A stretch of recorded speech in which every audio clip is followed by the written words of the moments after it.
They say family is supposed to be your safe harbor, but what happens when the storm comes from within? I'm Sarah Mitchell, and I'm about to tell you how one Christmas morning changed everything between my mother-in-law and me forever. What she didn't know when she made her cruel ultimatum was that I had just closed on the one thing she'd wanted her entire life. Sometimes karma doesn't wait for the next lifetime to show up. Before we jump back in, tell us where you're tuning in from. And if this story touches you, make sure you're subscribed, because tomorrow I've saved something extra special for you. The morning it all fell apart started like any other December day. I was standing in my kitchen at 6:30, coffee brewing, mentally going through my endless Christmas to-do list. Outside, fresh snow blanketed our suburban neighborhood in Connecticut, and I should have felt that familiar holiday magic. Instead, I felt the weight of 3 months of mounting tension with my husband's mother, Patricia Hartwell. Patricia wasn't just any mother-in-law. She was the kind of woman who had opinions about everything and the social connections to make. Those opinions matter. She'd been the president of the country club for 12 years, sat on the board of 3 charities, and had a way of making her disapproval feel like a physical presence in any room. When she smiled at you, you knew exactly where you stood. And lately, that smile had been getting thinner and colder every time she looked at me. It hadn't always been this way. When I first married her son David 8 years ago, Patricia had been welcoming enough. Not warm exactly, but civil, proper. She'd taught me how she liked her holiday table set, showed me the family traditions, and seemed genuinely pleased when I gave her twin grandchildren, Emma and Jacob, now 7 years old. But somewhere along the way, things had shifted. Maybe it was when I started working full-time as a real estate agent. Maybe it was when I stopped asking her permission for how I raised my children. Or maybe it was simply that she'd finally decided I wasn't good enough for her precious son. The tension had been building all year, but it reached a breaking point 3 weeks earlier at Emma's school play. I'd been running late from a showing and arrived just as the curtain went up, still in my work clothes, hair slightly messed from the December wind. Patricia was already seated in the front row, perfectly put together as always, her silver hair styled in that helmet-like way that never moved. When I slipped in beside her, she'd given me one of those looks, the kind that could freeze water. After the play, as we walked out together, she'd pulled me aside while David was getting the kids. Her voice was low but sharp enough to cut glass. "Sarah, I think we need to have a conversation about priorities. These children need stability, consistency. They need to know their mother will be there for the important moments." I'd felt my cheeks burn. "I was here, Patricia. I made it to the play. Barely. And looking like you just rolled out of bed." She'd glanced around to make sure no one else could hear. "I know you think your little real estate career is important, but these children won't be young forever. David works hard enough for both of you. Maybe it's time to consider what really matters." That conversation had replayed in my head for weeks. Not because I thought she was right, but because of how easily she'd dismissed everything I'd worked for. My little real estate career had started as a way to contribute to our family's financial goals, but it had become so much more than that. I was good at it, really good. I'd been one of the top agents in our area for 3 years running, and I'd just closed the biggest deal of my career. But Patricia saw it as nothing more than a selfish hobby that took me away from my proper place, at home. The phone rang at exactly 7:15 that December morning, interrupting my thoughts. I glanced at the caller ID and felt my stomach tighten. Patricia never called this early unless something was wrong, or unless she had something important to say that couldn't wait. "Good morning, Patricia," I answered, trying to keep my voice neutral. "Sarah." Her tone was crisp, businesslike. "I'm calling about Christmas dinner. We need to discuss the arrangements." Every year, Christmas dinner was held at Patricia's house. It was tradition, she always reminded us. The whole extended family would gather in her formal dining room, eat off her grandmother's china, and follow the same schedule they'd followed for decades. Cocktails at 4, dinner at 6, gifts afterward in the living room by the massive tree that the decorating service set up every year. It was beautiful, formal, and completely devoid of the chaos and joy that I associated with Christmas. "Of course," I said, though something in her tone made me wary. "What did you want to discuss?" There was a pause, and I could hear her taking a breath, the way people do when they're about to say something they've rehearsed. "I've been doing a lot of thinking since Emma's play, and I've decided that this year's celebration needs to be different. More focused on family values and traditions." I set down my coffee mug, my full attention now on the conversation. "What do you mean?" "I mean that I think it would be best if you didn't attend this year." The words came out clean and final, like she was discussing the weather. "David and the children are welcome, of course. They're family. But I think your presence would be disruptive to the harmony we're trying to create." For a moment, I couldn't speak. I stood there in my kitchen, watching the snow fall outside my window, trying to process what she'd just said. "I'm sorry, what?" "You heard me correctly, Sarah. I'm uninviting you from Christmas dinner. The children need to understand the importance of family traditions, and frankly, your attitude lately has been concerning. The way you prioritize work over family, the way you question the values we're trying to instill in Emma and Jacob. I think a day focused on what really matters might help everyone gain some perspective." My hand was gripping the phone so tightly I was surprised it didn't crack. "Patricia, you can't be serious. You're banning me from Christmas with my own children?" "I'm not banning you from anything dramatic. I'm simply choosing not to include you in our family celebration this year. David will bring the children over in the morning. They'll spend the day with people who truly understand what Christmas means, and he can bring them home in the evening. Everyone wins." The calm, reasonable way she said it made it somehow worse than if she'd been screaming. This wasn't an emotional outburst. This was calculated, planned. She'd thought this through and decided that excluding me was not only acceptable, but necessary. "Have you discussed this with David?" I asked, though I already knew the answer. David never stood up to his mother.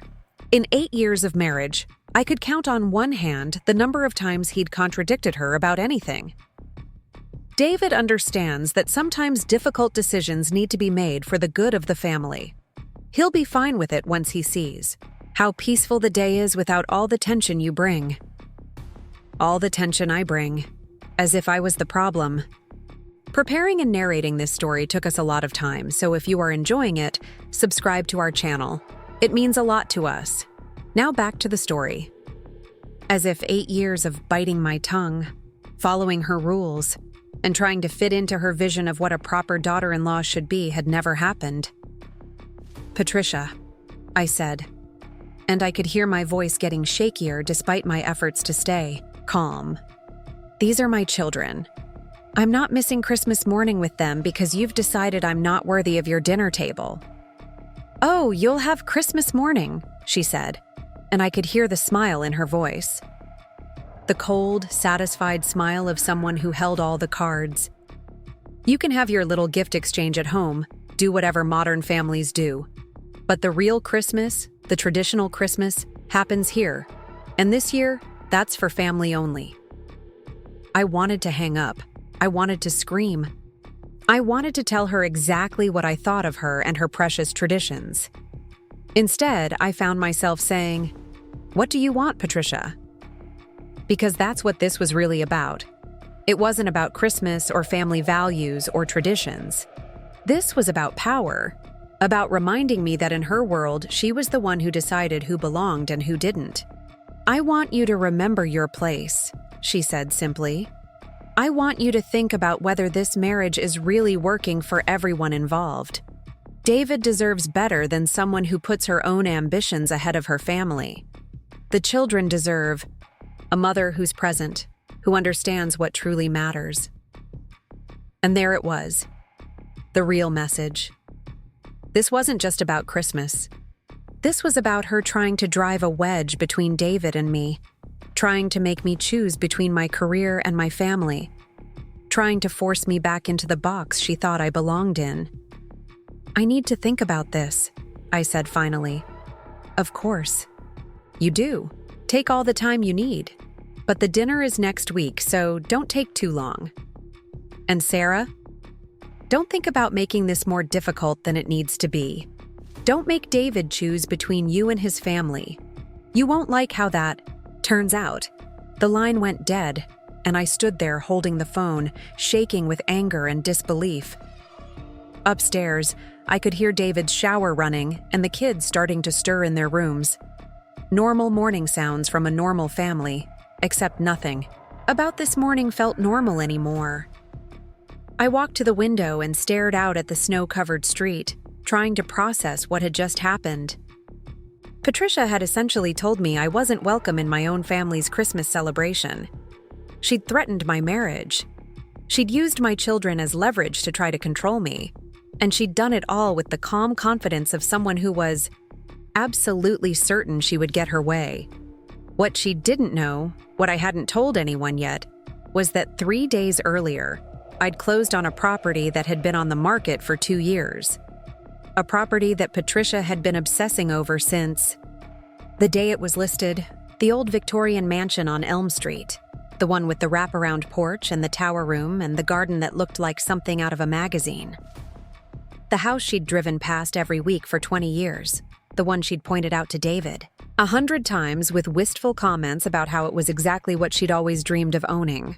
The house I'd just bought in cash with the commission from the biggest sale of my career. I'd been planning to surprise the family with the news at Christmas dinner.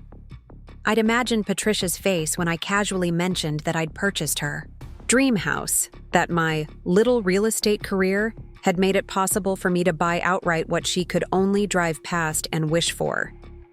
I'd pictured her having to recalculate everything she thought she knew about me, having to admit that maybe I was more successful than she'd given me credit for. But now, standing in my kitchen with her ultimatum ringing in my ears, I realized the surprise was going to be even better than I'd planned. David came downstairs 20 minutes later, straightening his tie and grabbing his coffee mug from the counter.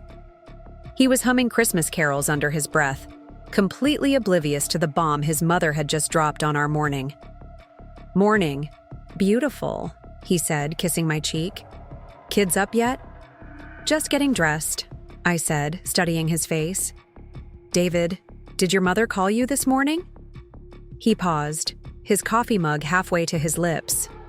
"No. Why? Did something happen?" So she hadn't told him yet. She was leaving that for later, probably expecting me to be the one to break the news, to be the one who looked like I was causing drama. She called here, about Christmas dinner. I kept my voice level, watching his expression carefully. "Oh, good. I was wondering when she'd nail down the final details. What time does she want us there?" I took a breath. "She wants you and the kids there at the usual time. She doesn't want me there at all." David set down his coffee mug and turned to face me fully. "What do you mean?" "I mean, she uninvited me from Christmas dinner. She said I'm disruptive to the family harmony and that the children need to understand what really matters. She wants you to bring Emma and Jacob without me." For a moment, David just stared at me. Then he shook his head, like he was trying to clear water from his ears. "That's not possible. She wouldn't do that. She did do that 20 minutes ago. She was very clear about it." I watched him process this, watched the familiar conflict play out across his face. The part of him that was my husband warring with the part of him that was Patricia's son. The part that knew this was wrong, fighting with the part that had been trained from birth, never to question his mother's decisions. "There must be some misunderstanding," he said finally. "Maybe she's just stressed about hosting. You know how she gets around the holidays." And there it was, the automatic defense, the reflexive excuse-making that had characterized David's relationship with his mother for as long as I'd known him. Patricia wasn't cruel or controlling. She was just stressed. She wasn't trying to hurt me. I must have misunderstood. She wasn't deliberately excluding me from my own family's Christmas. There must be some reasonable explanation. David, I said quietly.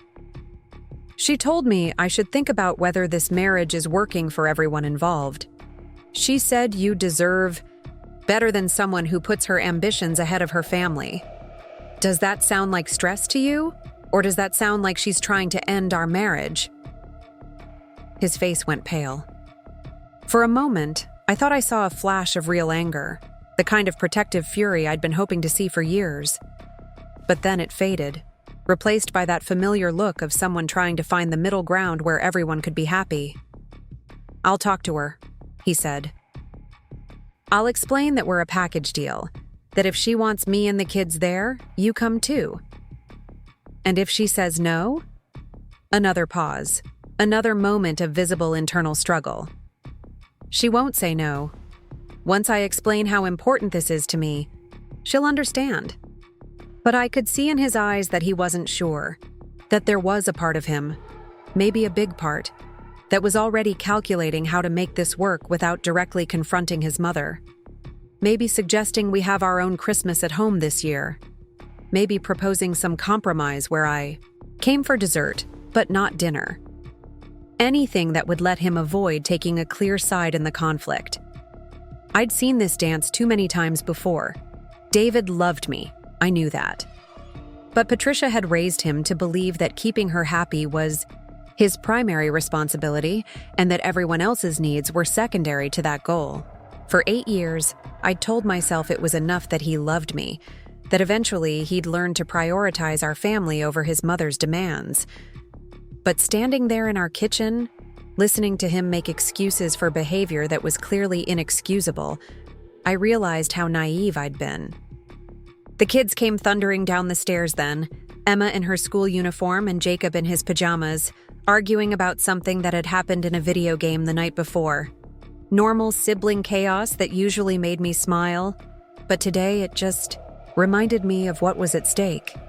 These were my children, and Patricia was trying to use them as weapons against me. "Mom, can we have pancakes?" Emma asked, sliding into her chair at the kitchen table. "It's a school day, honey. Cereal or toast?" "But Jacob got pancakes yesterday when he was sick." "That's because he couldn't keep anything else down, and you know it." David was checking his phone, already mentally moving on from our conversation. The crisis had been acknowledged, filed under things to deal with later, and set aside so he could focus on the immediate demands of getting ready for work. "I have to go," he said, grabbing his coat from the hook by the door. "I'll call Mom this afternoon and straighten this out. Don't worry about it, okay?" Don't worry about it, as if being banned from Christmas by my mother-in-law was just a minor scheduling conflict that could be resolved with a quick phone call. After he left, I went through the motions of getting the kids ready for school. Breakfast, backpacks, lunch money, the usual reminders about homework and after-school activities. But my mind was racing, replaying Patricia's words, thinking about the house on Elm Street, trying to figure out what came next. The house. God, the irony was almost too perfect. For 2 years, Patricia had made a point of driving past that Victorian mansion whenever we were together. She'd slow down, point out the architectural details, talk about how houses like that represented real craftsmanship, real value, how the current owners clearly didn't appreciate what they had because they'd let the garden get overgrown, how, if she owned a house like that, she'd restore it to its former glory, host proper dinner parties, show it off the way it deserved to be shown off. She'd mentioned it so often that David and I had started joking about her obsession. Mom's dream. House, he'd call it whenever we drove past. Sometimes she'd make him pull over so she could get a better look at some detail she'd noticed, or so she could peer through the gate at the garden and make critical comments about the landscaping choices. When it went up for sale 18 months ago, she'd been beside herself. She'd dragged David to 3 different open houses, each time coming back with a list of everything she would do differently. But the asking price was nearly $2 million, far beyond what she and David's father could afford. even with their comfortable retirement savings. "It's criminal," she'd said after the second price reduction. "A house like that should belong to someone who understands its value, someone with taste. Instead, it'll probably go to some developer who'll tear it down and put up one of those awful modern monstrosities." The listing had sat on the market for months, the price dropping. Gradually, as the sellers became more motivated. As one of the area's top agents, I'd watched it carefully, partly out of professional interest, and partly because of Patricia's ongoing commentary. When the sellers finally decided to relocate quickly for a job transfer, they'd authorized their agent to consider any serious offers, even well below the reduced asking price. That's when I'd made my move. Not because I wanted to live in a massive Victorian mansion, but because I'd finally had the commission income to make it possible. The Hendersons, a tech entrepreneur couple from California, had decided they wanted a East Coast estate for their growing family, and they'd been willing to pay top dollar for the perfect property. My commission on that sale alone was more than most people made in 2 years, so I'd made an offer on Patricia's dream house, a cash offer, significantly below asking price, but with a quick closing and no contingencies. The sellers had accepted within 24 hours, probably relieved to finally move on after 2 years of showings and failed negotiations. I'd closed on the property 3 days ago, and I'd been planning to reveal my purchase at Christmas dinner. I'd imagined the moment perfectly. Casual conversation over dessert, someone mentioning the house on Elm Street, and me dropping the news that I'd just bought it.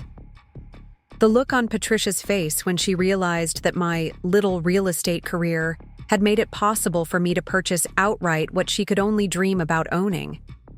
It would have been the perfect way to finally earn her respect, to prove that I wasn't just some inadequate daughter-in-law dragging her son down. Instead, it was going to be something much more satisfying. After dropping the kids at school, I drove past the house, using my new key to let myself in through the front gate. The property was even more beautiful than Patricia had always claimed. The Victorian architecture was stunning, with original hardwood floors, elaborate crown molding, and windows that filled every room with light. The kitchen needed updating, and some of the wallpaper was dated, but the bones of the house were magnificent. I walked through the empty rooms, my footsteps echoing off the high ceilings, and tried to imagine Patricia's reaction when she found out, not just that I'd bought it, but that I'd been able to buy it. That while she'd been dismissing my career as a hobby, I'd been building something substantial enough to make a cash purchase that she couldn't even dream of making. But more than that, I tried to imagine how it would feel to hold the deed to her greatest desire while she was trying to exclude me from her precious family gathering. She thought she had all the power in our relationship, thought she could manipulate and control me because I needed her approval, needed my place in the family she controlled. She had no idea that the balance of power had already shifted completely. My phone rang as I was standing in the tower room, looking out over the snow-covered garden. David's name on the caller ID. "Hi," I answered. "I talked to Mom." His voice was strained, careful. "And? She's pretty set on this, Sarah. She feels like there's been too much tension lately, and she thinks maybe some space would be good for everyone." I closed my eyes, feeling the familiar disappointment wash over me. "So you're agreeing with her?" "I'm not agreeing with anything. I'm just trying to understand where she's coming from. Maybe if we skip this year, let things cool down, we can figure out a better way forward." "David, she banned me from Christmas with my children. There's no understanding where she's coming from with that. There's only standing up for your wife or choosing your mother over your family. It's not that simple." "Yes, it is. It's exactly that simple." There was a long pause. I could hear office noise in the background, could picture him sitting at his desk, probably rubbing his forehead the way he did when he was stressed. "What do you want me to do, Sarah?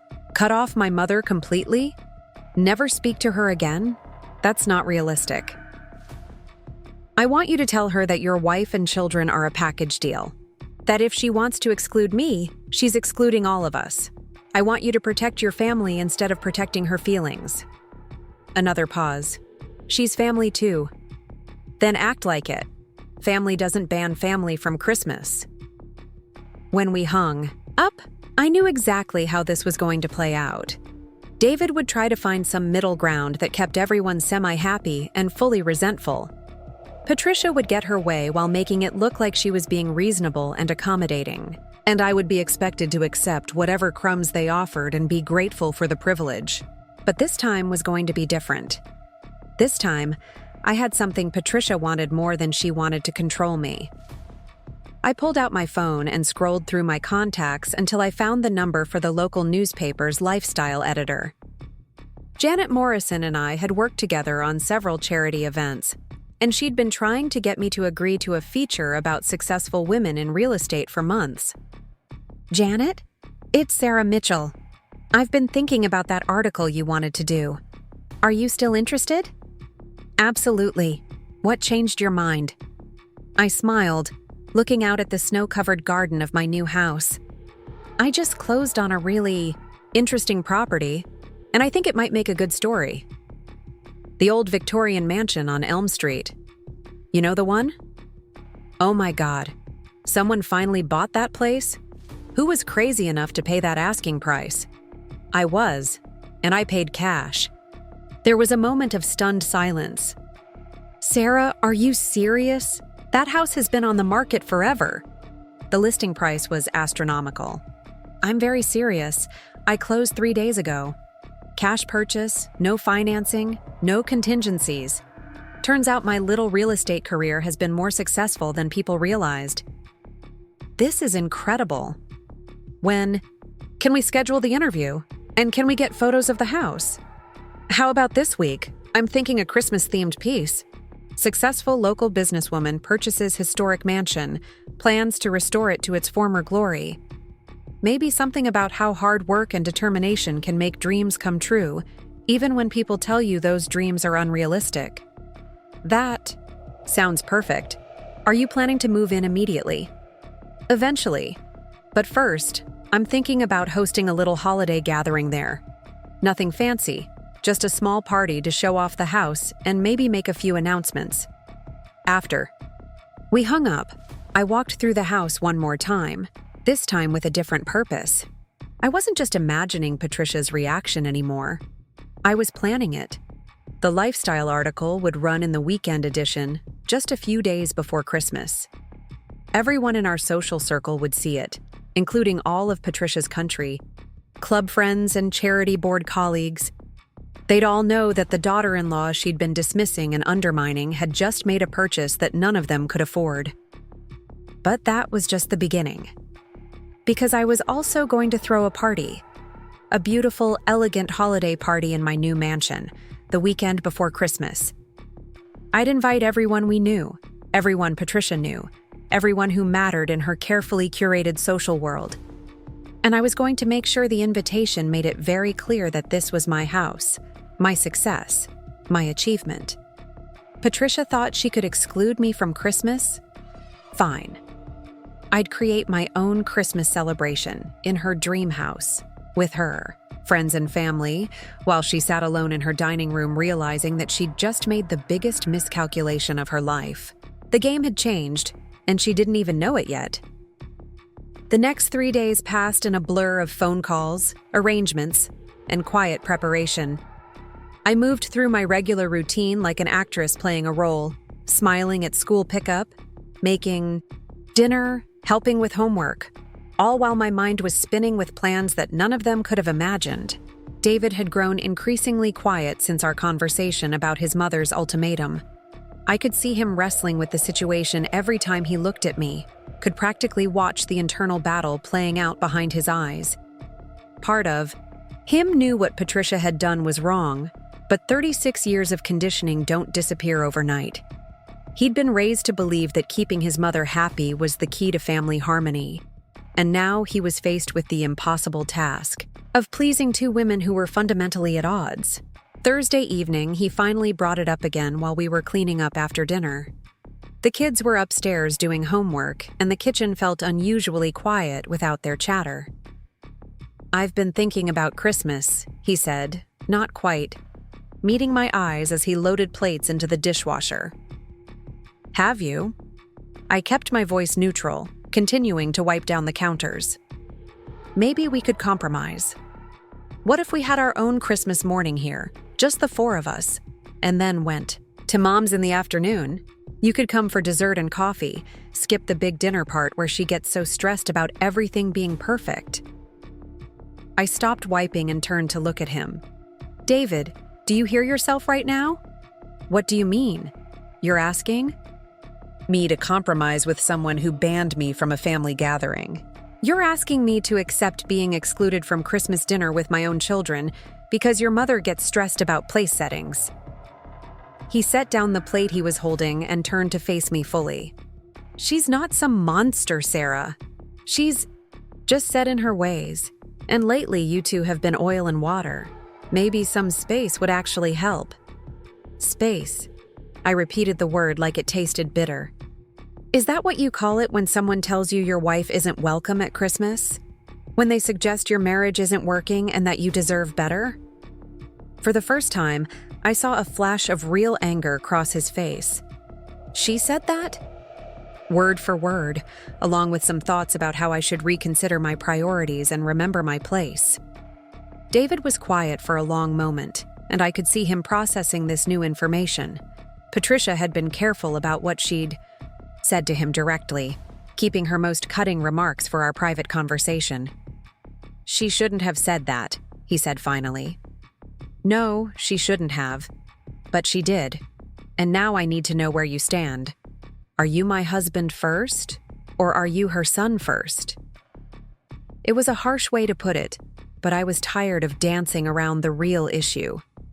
For 8 years, I'd watched David try to balance his loyalty to his mother with his commitment to our family, and it had never worked. There was always another compromise to be made, another accommodation to keep the peace, another reason why confronting Patricia directly wouldn't be productive. "That's not fair," he said. "You're asking me to choose." "No, David, she's asking you to choose. I'm asking you to remember that you already chose when you married me and we had children together." The conversation ended there, both of us too frustrated to continue. But I could see something shifting in David's expression, a recognition that this wasn't just another family squabble that would blow over if we all ignored it long enough. Friday morning brought the call I'd been waiting for. Janet Morrison, from the newspaper, bubbling with excitement about the article and photo shoot. "Sarah, I've been doing some research on the house, and this is even better than I thought. Do you know the history of that property? It was built in 1887 by the founder of the Connecticut Valley Railroad. It's been owned by only 4 families in its entire history. You're making real estate history here." "I had no idea," I said, though privately I was thrilled. The more prestigious the property's background, the more impressive my purchase would seem to everyone who read the article. "The photographer wants to do the shoot tomorrow morning, if that works for you. We're thinking Christmas-themed shots, maybe some pictures of you by the fireplace, in the tower room with the city view, that sort of thing." Very elegant, very accomplished woman realizes her dreams. That sounds perfect. What about the timeline for publication? We're planning to run it in Sunday's lifestyle section. It'll be the cover story, actually. Local woman makes historic purchase, builds real estate empire. We're calling it Dreams and Determination. How one woman turned ambition into achievement. I smiled, imagining Patricia reading that headline over her morning coffee. Dreams and determination. 2 things she'd never credited me with having. Saturday morning, I drove to the house early to meet the photographer and journalist. The December light was perfect, soft and golden as it streamed through the tall windows. I'd chosen my outfit carefully, a classic navy dress that looked professional, but not flashy, paired with the pearl necklace David had given me for our 5th anniversary. I wanted to look successful, but not ostentatious, accomplished but still relatable. The photographer, a young woman named Kelly, was immediately taken with the house's architecture. "This place is incredible," she said, setting up her equipment. "In the grand foyer. The light is amazing, and these original details are stunning. How long have you been planning this purchase?" "I've been watching the property professionally for about 2 years," I said, which was technically true. "When the opportunity presented itself to make an offer, I was ready to move quickly." Janet arrived with a notepad and a list of questions that focused on my career trajectory, my success in real estate, and my plans for the house. I answered honestly about the work I'd put into building my business, the long hours and dedication it had taken to reach this level of success. But I was careful not to mention Patricia or the family drama that had motivated the timing of my purchase. "What does your family think about this acquisition?" Janet asked as Kelly photographed me in the library, surrounded by empty built-in bookshelves that I was already imagining filled with my collection. "They're thrilled," I said smoothly. "My husband has always been incredibly supportive of my career, and this purchase represents years of hard work paying off. We're excited about the restoration process and the possibilities this house represents." It wasn't exactly a lie. David would be thrilled once he got over the shock of learning about it. And the kids would love having a house with a tower room and a garden big enough for a playground. The photo shoot took 3 hours, with Kelly capturing me in various rooms throughout the house. My favorite shot was the one she took in the tower room, with me standing by the window looking out over the snow-covered grounds. There was something powerful about that image, something that spoke to achievement and vision and quiet confidence. "This is going to be a beautiful piece," Janet said as they were packing up their equipment. "I think our readers are going to be really inspired by your story. It's not often we see someone make such a bold investment in our local historic properties." After they left, I walked through the house one more time, this time really thinking about the logistics of what I was planning. The party would need to be perfect, elegant enough to impress Patricia's social circle, but warm enough to feel genuinely celebratory. I'd need caterers, decorations, music, a guest list that included everyone who mattered in our overlapping social worlds. I spent the rest of Saturday making calls and sending emails. The caterer I'd worked with for several charity events was available and excited about the venue. The florist who'd done my friend Michelle's wedding could create arrangements that would complement the house's Victorian elegance. And my friend Rachel, who'd planned events for the museum board, agreed to help coordinate all the details. "Sarah, this is ambitious," Rachel said when I explained what I wanted to accomplish. "You're talking about a full-scale holiday party, with less than 2 weeks' notice. Are you sure you want to take this on right now?" "I'm sure," I said. "This is important, Rachel. This isn't just a party. This is about making a statement." "What kind of statement?" I paused, looking out. The window of my current house at the modest suburban street where we'd lived for the past 5 years. It was a nice neighborhood, a good place to raise children, but it wasn't the kind of address that impressed people like Patricia. The Victorian mansion, on the other hand, was the kind of property that commanded respect.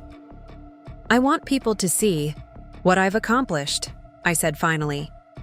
"I want them to understand that I'm not just David's wife or Emma and Jacob's mother. I'm a successful businesswoman who's achieved something significant.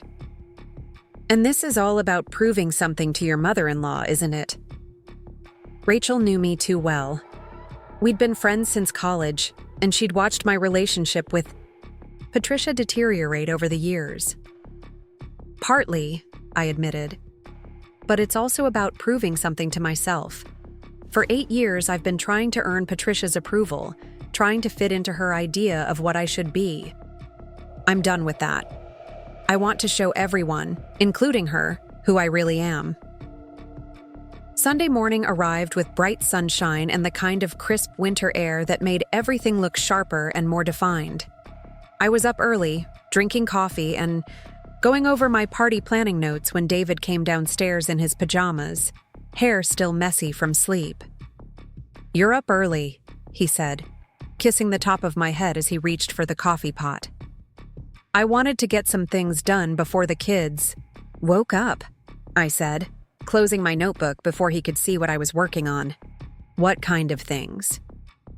Just some end-of-year business stuff, client follow-ups, that sort of thing. It wasn't entirely a lie. I had been doing some business-related planning, just not the kind he was imagining. David was quiet for a few minutes, sipping his coffee and looking out at our backyard. Finally, he said, "I've been thinking more about what you said, about choosing sides." I looked up from my notebook, giving him my full attention. "You're right," he continued. "What Mom did isn't okay. The way she spoke to you isn't okay. I should have said that from the beginning instead of trying to find some middle ground. But," he gave me a rueful smile, "you know me too well. But I don't know how to fix this, Sarah. I don't know how to stand up to her without blowing up our entire family dynamic." "Maybe the family dynamic needs to be blown up," I said gently. "Maybe it's been broken for a long time, and we've all just been pretending it's working. She's not going to change, you know. She's 72 years old, and she's been running our family the same way for decades. If I confront her about this, she's going to see it as me choosing you over her, and that's going to create a permanent rift. David, there's already a permanent rift. She created it when she decided I wasn't worthy of being included in family celebrations. The question is whether you're going to let her get away with it, or whether you're going to protect your wife and children from her manipulation." He was quiet for a long time, staring into his coffee mug like it might contain answers. "What do you want me to do?" he asked finally. "I want you to call her today and tell her that if I'm not welcome at Christmas dinner, then none of us are coming. I want you to tell her that we're a family, and families don't abandon each other to appease someone else's prejudices. And if she chooses not to back down, then we'll know where we really stand with her, and we'll make our own Christmas traditions." David nodded slowly, but I could see the fear in his eyes. Fear of confrontation, fear of disappointing his mother, fear of the unknown territory that lay beyond the family dynamics he'd always accepted as unchangeable. "I'll call her this afternoon," he said, "after I've had time to figure out exactly what to say." The rest of the morning passed quietly. The kids slept late, as they always did on weekends, and when they finally came downstairs, they were more interested in cartoons and cereal than in adult conversations about Christmas plans. I was grateful for their obliviousness. Whatever happened, with Patricia, I wanted to protect them from as much of the conflict as possible. At noon, my phone buzzed with a text from Janet Morrison. The article was going live online in an hour, and the print edition would be on newsstands in the morning. She'd attached a link to the digital version, along with a note that the response from readers was already positive. I clicked on the link and saw my story laid out beautifully on the newspaper's website. The main photo was the shot of me in the tower room, looking confident and accomplished against the backdrop of the historic house. The headline read exactly as Janet had promised: "Dreams and Determination, How One Woman Turned Ambition into Achievement." The article was everything I could have hoped for. It highlighted my success in real estate, my reputation as one of the area's top agents, and the historic significance of my purchase. Janet had woven in details about the house's architecture and previous owners, making my acquisition seem not just financially impressive, but culturally important. But it was the quotes that really captured what I'd wanted to convey. "Success isn't just about having a vision," I was quoted as saying. "It's about having the determination to pursue that vision even when others doubt your capabilities." This house represents years of hard work and strategic planning, and I'm proud to be its next steward. Another quote that Janet had pulled from our conversation: "Too often, women are discouraged from taking bold risks or making significant investments. I hope this purchase inspires other women to trust their instincts and pursue their goals, regardless of what anyone else thinks they should be doing." It was perfect professional, confident, and just pointed enough to make anyone who'd ever underestimated me think twice about their assumptions. At 2 o'clock, David retreated to his study to make the call to his mother. I tried to focus on other things, but I found myself straining to hear his voice through the closed door. The conversation lasted nearly an hour, with long periods of silence punctuated by David's voice rising and falling in frustration. When he finally emerged, he looked emotionally drained. "How did it go?" I asked. "About as well as expected," he said, sinking into the chair across from me. "She's not backing down. She says she's disappointed in me for choosing to side with someone who clearly doesn't understand family loyalty. She thinks you've been poisoning me against her, and that if I can't see what you're doing to our family, then maybe I need some time to think about my priorities. So she's doubling down. She's doubling down. She said if we don't come to Christmas dinner, it will prove that you've successfully turned me against my own mother, and that she'll know where she stands with us going forward." I felt a mixture of anger and relief. Anger at Patricia's continued manipulation, but relief that the lines were finally drawn clearly. There would be no more ambiguity, no more attempts at compromise that satisfied no one. "I'm sorry, David," I said, and I meant it. "I know this isn't easy for you." "The thing is," he said, looking up at me with something that might have been surprise, "it wasn't as hard as I thought it would be." When I heard myself explaining to her why what she did was wrong, when I heard her respond by attacking you instead of acknowledging her own behavior, it became pretty clear who was being unreasonable. "Really? Really? I've spent so many years being afraid of her disapproval that I forgot what it felt like to stand up for something important. And you're important, Sarah. Our family is important. More important than keeping her happy." I reached over and took his hand, feeling something shift between us. For the first time in years, I felt like we were truly on the same team. "So what do we do now?" he asked. "Now we make our own plans," I said. "We create the kind of Christmas we actually want to have, instead of the one we're expected to have. The kids are going to be disappointed about not seeing their grandmother. They'll be okay. And maybe this will be good for them too. Maybe they need to see that families can have boundaries, that people don't get to treat each other badly just because they're related." David nodded, but I could see he was still processing the magnitude of what had just happened. He'd essentially chosen his wife and children over his mother's demands, something he'd never done before in our entire marriage. That evening, after the kids were in bed, I finally told David about the house. We were sitting in our living room, sharing a bottle of wine and talking about Christmas plans when I said, "There's something I need to tell you, something I've been waiting for the right moment to share." He looked up from his wine glass, curious rather than worried. "Remember how I told you I closed a big deal last week? The one that brought in the huge commission? The tech couple from California, right? You said it was the biggest sale of your career." It was. And with that commission, I made another purchase, one I think you're going to find interesting. I pulled out my phone and showed him the photos Kelly had taken during the shoot, starting with the exterior shots of the Victorian mansion. David stared at the screen for a long moment before looking up at me. "Is this what I think it is?" "If you think it's the house on Elm Street, then yes." "Sarah, you bought Mom's dream house?"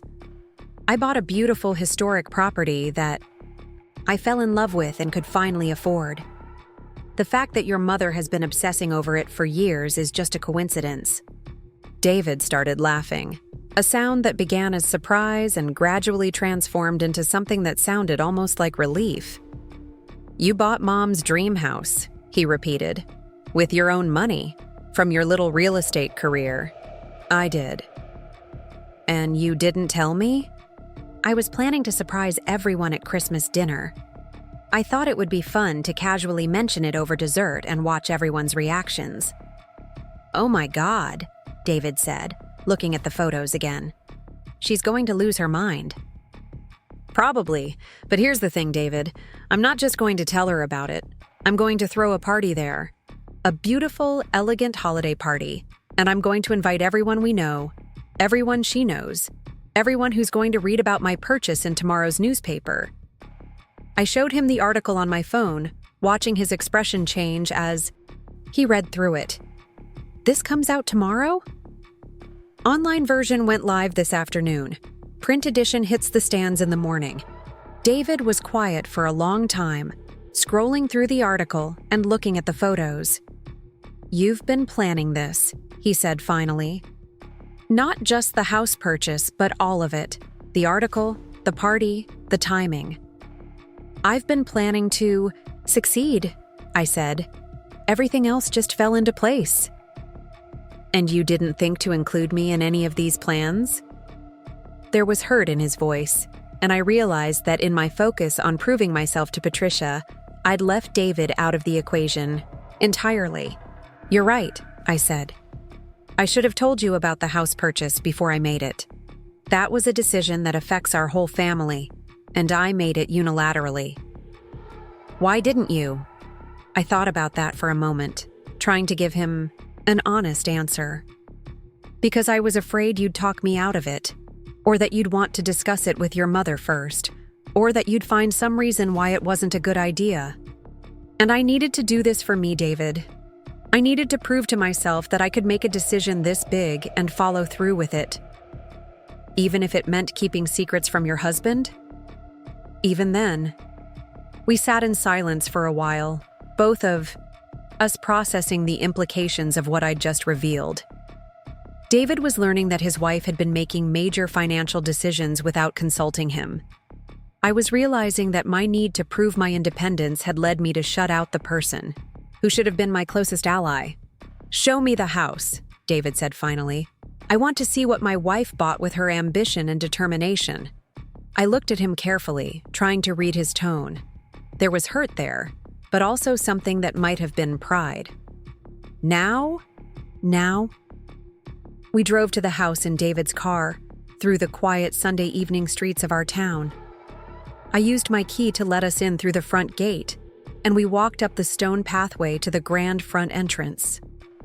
"Jesus, Sarah," David said as I unlocked the front door and led him into the foyer. "This place is incredible." I turned on the lights and watched him take in the soaring ceilings, the original hardwood floors, the elegant staircase that curved up to the second floor. It was even more impressive at night, with the warm indoor lighting highlighting all the architectural details. "How much?" he asked.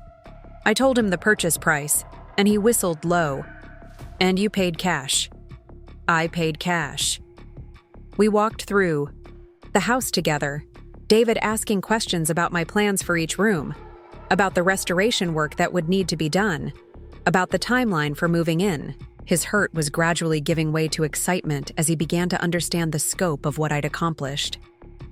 "The kids are going to love that tower room," he said as we climbed the stairs to the third floor.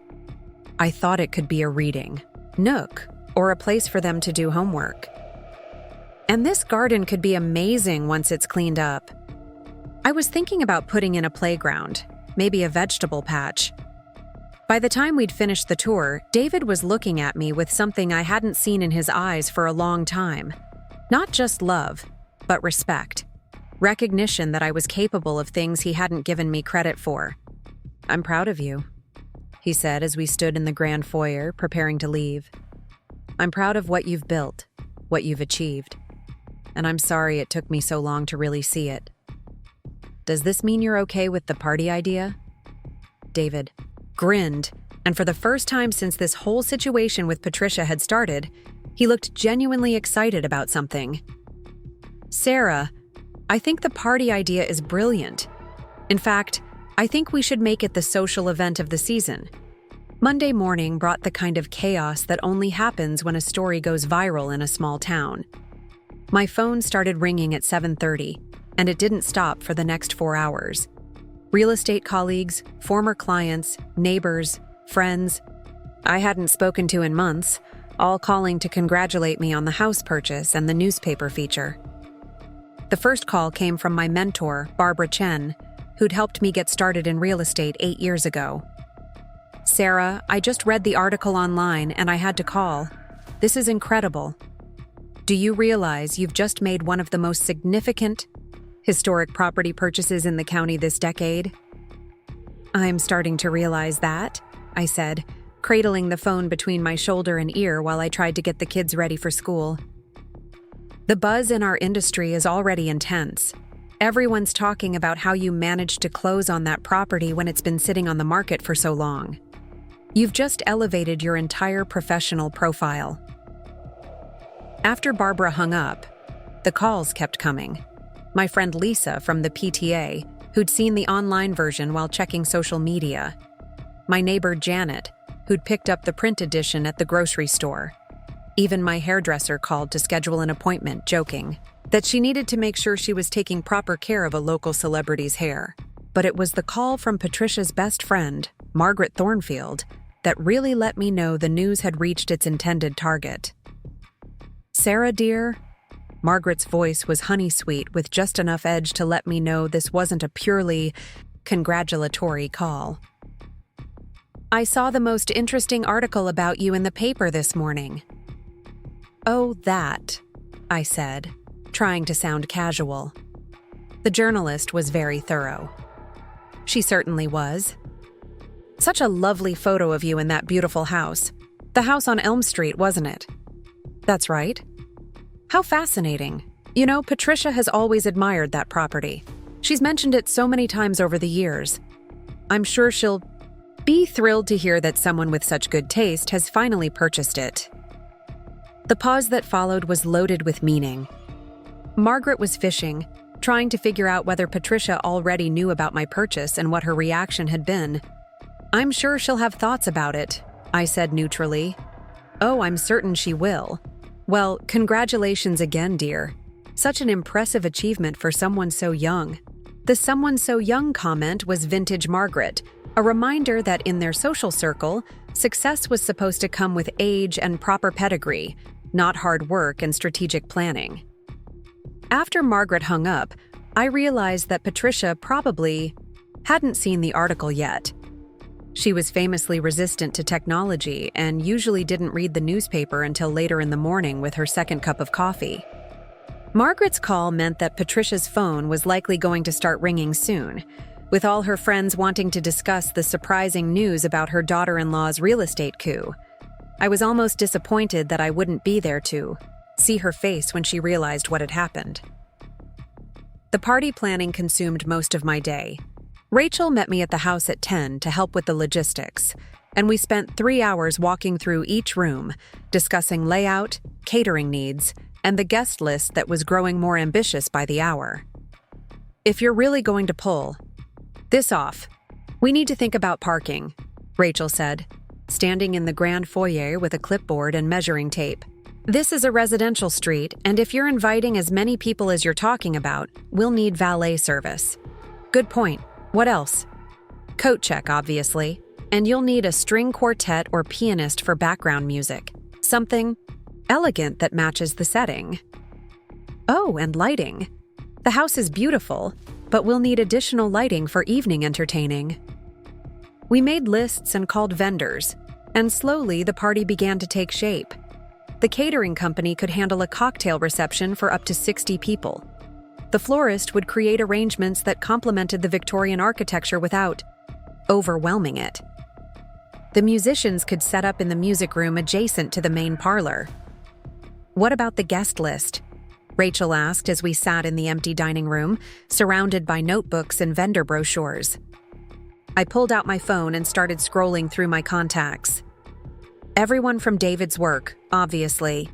The partners and their wives, my real estate colleagues and their families, the Brennans from next door, the Washingtons from down the street. What about Patricia's crowd? This was the delicate part. I wanted Patricia's social circle there, but I couldn't invite them directly without it looking petty or vindictive. The key was to invite people who would naturally extend the invitation to Patricia, or who would at least make sure she knew about the party. Margaret Thornfield, I said, adding her name to my list. She'll tell everyone, including Patricia. The Flemings from the country club. Dr. and Mrs. Carlisle from the charity board. And Patricia herself? I paused, considering this. Part of me wanted the satisfaction of sending her a formal invitation, of forcing her to decide whether to attend a party at the house she'd coveted for years, hosted by the daughter-in-law she'd just tried to exclude from Christmas. But the strategic part of me recognized that leaving her off the official guest list was actually more powerful. No direct invitation, I said finally, but she'll hear about it, and when she does, she'll have to decide whether to swallow her pride and ask for an invitation, or stay home while her entire social circle celebrates in her dream house. Rachel grinned. You're devious, and I respect that. By Tuesday, the RSVPs were already coming in. I'd sent the invitations out electronically the night before, with a carefully worded message that emphasized the historic nature of the house and the celebration of its new chapter. The response was overwhelmingly positive. People were curious about the property, excited about the party, and clearly impressed by the implied financial success that the purchase represented. David's colleagues from the law firm were particularly enthusiastic. His managing partner, Robert Chen, called personally to congratulate us and confirm their attendance. Sarah, this is quite an achievement. I had no idea you were operating at this level in the real estate market. David's been holding out on us. I could hear the recalculation happening in real time. Robert was reassessing my status from David's wife who sells houses to David's wife who makes major commercial investments. It was exactly the kind of recognition I'd been working toward for years. Wednesday brought the first direct response from Patricia's circle. Dr. Carlisle's wife, Helen, called to RSVP and mentioned almost casually that she'd spoken to Patricia about the party. She seemed quite surprised to hear about your purchase, Helen said, and I could hear the curiosity in her voice. I got the impression she hadn't heard the news yet. Really? I managed to sound mildly surprised rather than satisfied. Yes, quite surprised indeed. She asked several questions about the house, about how you'd managed to purchase it. I told her what I'd read in the newspaper, about your success in real estate, but she seemed to think there must be some other explanation. Of course she did. Patricia couldn't accept that I'd achieved something she couldn't, so she was looking for alternative explanations. Family money, perhaps, or some kind of loan arrangement that made the purchase less impressive than it appeared. Well, I hope she'll be happy for us, I said diplomatically. Oh, I'm sure she will be. Eventually. The call I'd been expecting finally came Thursday afternoon. Patricia's voice was tightly controlled when I answered, the way it got when she was furious but trying to maintain her composure. Sarah, I think we need to talk. Of course, Patricia. What's on your mind? I believe you know exactly what's on my mind. This house purchase of yours has been quite the topic of conversation. Has it? I suppose people are interested in historic properties. Don't be coy with me, Sarah. You bought the house on Elm Street, the house you knew I wanted, and now you're throwing some kind of party there. I bought a house that was for sale, and yes, I'm hosting a holiday gathering. I wasn't aware I needed your permission for either activity. There was a long pause, and I could practically hear her recalibrating her approach. Of course you don't need my permission. But given our recent conversation about Christmas, the timing seems rather pointed. Our recent conversation where you uninvited me from a family gathering? I wouldn't say that influenced my real estate decisions, Patricia. I closed on this house before our conversation even happened. This was technically true, though the timing of the party announcement was absolutely related to her Christmas ultimatum. I see. And this party you're planning? A celebration with friends and colleagues. Nothing elaborate. I haven't received an invitation. Haven't you? That's strange. Perhaps it got lost in the mail. Another pause, longer this time. Sarah, I think you and I should meet in person. There are things that need to be said, and this situation has gone far enough. What situation would that be? You know exactly what situation. This campaign of yours to embarrass me and turn David against me. First, the newspaper article making sure everyone knows about your purchase. Now a party in the house you knew. I wanted with invitations going out to everyone except me. I felt a surge of satisfaction. She was finally saying out loud what this was really about. Her embarrassment, her loss of control, her recognition that the power dynamic between us had shifted completely. Patricia, I haven't turned David against anyone. I've simply stopped trying to earn approval that was never going to be offered regardless of what I did. And as for the house, I bought it because I could afford it, and because it's a beautiful property. If you wanted it, you should have made an offer. With what money, Sarah? You know perfectly well that house was out of our price range. Then perhaps you shouldn't have spent 2 years talking about how much you wanted to own it. The conversation ended with Patricia hanging up abruptly, but not before I heard her sharp intake of breath. I'd finally said what I'd been thinking for months, and it felt surprisingly liberating. Friday brought a call from David's father, Robert, who rarely involved himself in family conflicts but apparently felt this situation required his intervention. Sarah, dear, I hope you don't mind me calling directly. Patricia is quite upset about this house business, and I'm hoping we can find a way to smooth things over before Christmas. Robert was a sweet man who'd spent 45 years trying to keep peace between his strong-willed wife and the rest of the world. I genuinely liked him, which made this conversation more difficult than the one with Patricia had been. I understand she's upset, Robert, but I'm not sure what I'm supposed to do about that. I bought a house that was for sale. That's not something that requires smoothing over. Of course not. But you know how Patricia gets about things she's set her heart on. She's been talking about that house for so long, and now to see it purchased by someone so close to the family. By someone in the family, you mean? Yes, exactly. It feels personal to her, whether you intended it that way or not. Robert? Did Patricia tell you that she uninvited me from Christmas dinner? That she told me I should reconsider whether my marriage was working and that David deserved better? There was a long silence. She mentioned there had been some tension, he said finally. Some tension? Is that what she called it? Sarah, I know Patricia can be difficult. She's always been very particular about how things should be done, very protective of family traditions. But she loves David, and she loves those grandchildren. Surely we can find a way past this. I felt sorry for Robert, caught in the middle of a conflict he hadn't created and couldn't really understand. But I also recognized that his approach, always seeking compromise and peace at any cost, was part of what had enabled Patricia's behavior for so many years. Robert, I love you, and I respect you. But this isn't something that can be smoothed over with good intentions and family loyalty. Patricia made a choice when she decided to exclude me from Christmas. She made another choice when she questioned my marriage and my priorities.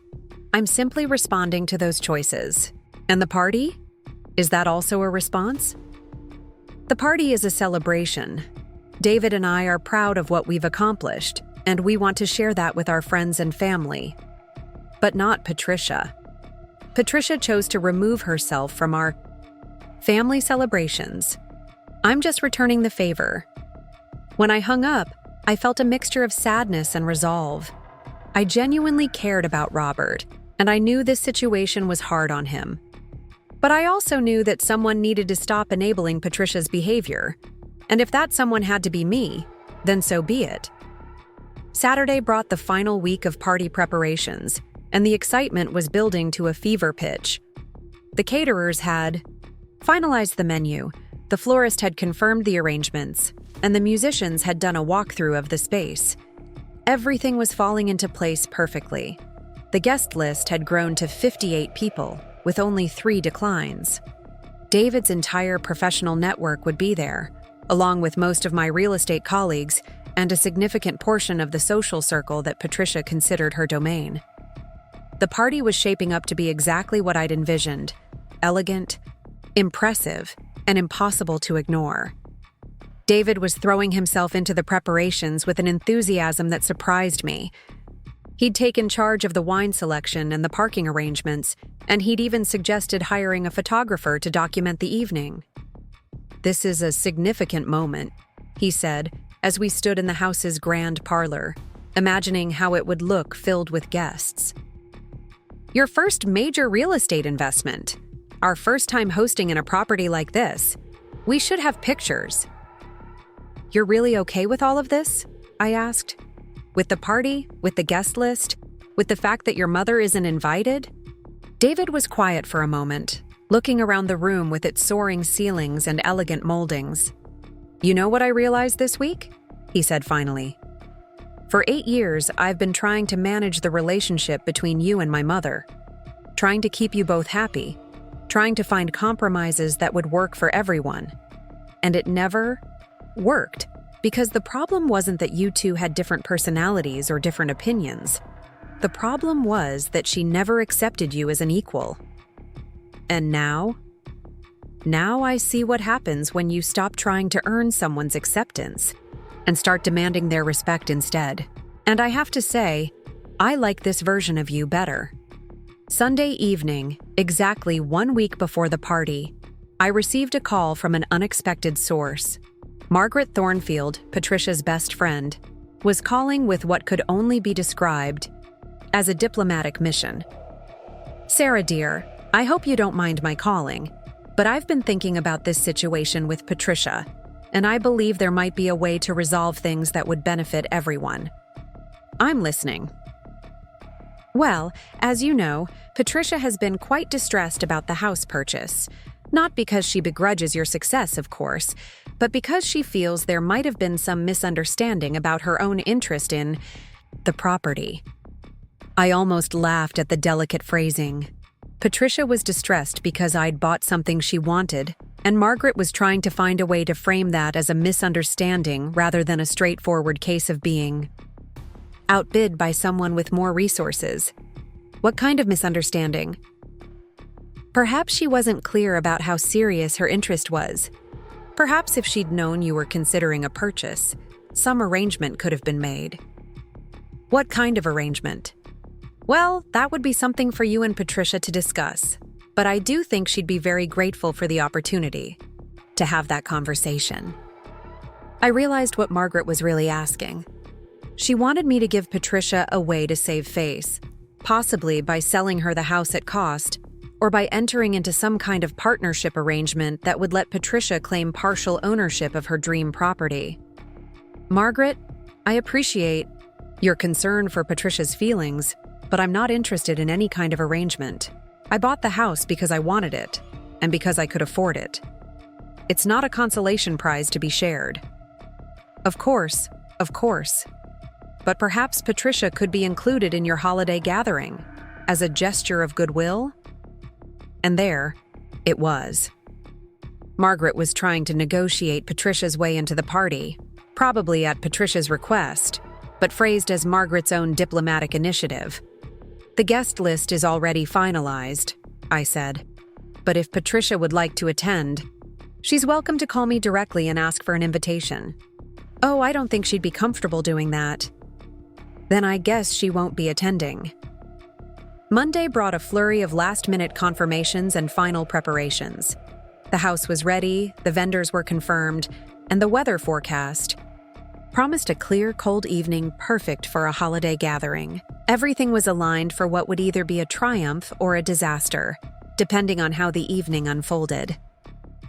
Tuesday afternoon, 48 hours before the party, Patricia made her final move. David was at work when she arrived at our house, unannounced, something she'd never done in 8 years of marriage. I was in my home office, finalizing the seating chart for the party when the doorbell rang. I looked through the peephole and saw her standing on our front porch, dressed in her winter coat and carrying her good handbag.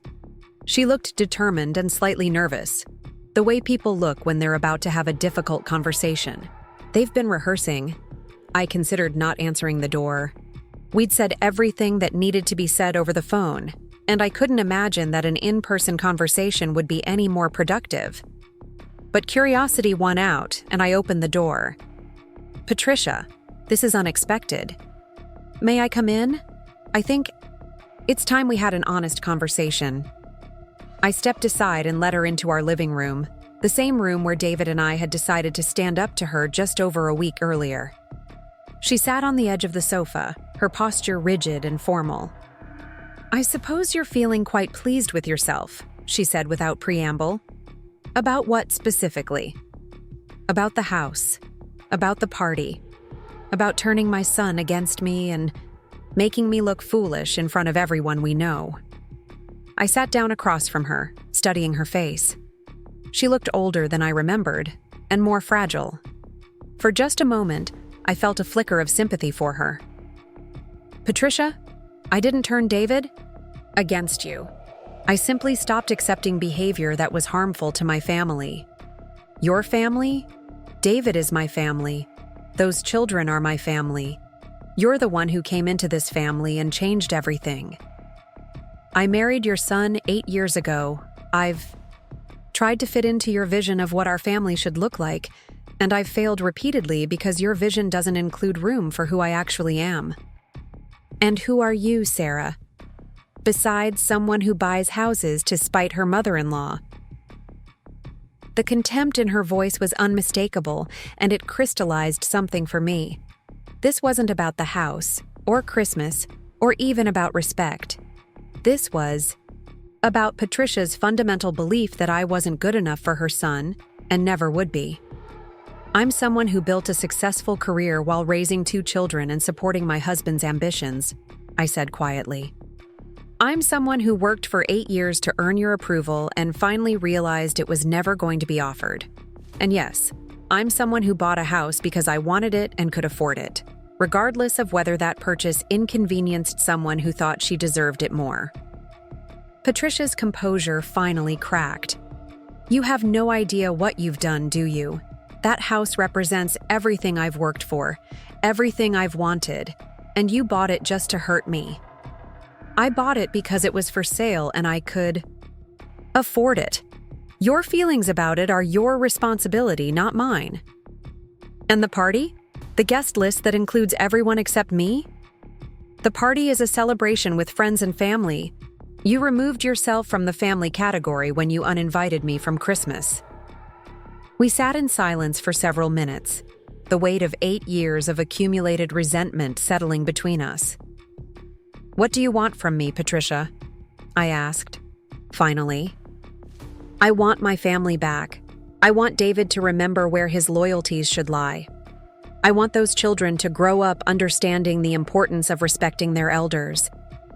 And I want you to stop trying to destroy everything I've built. I'm not trying to destroy anything. I'm trying to build something better." "Better? You call this better? A broken family?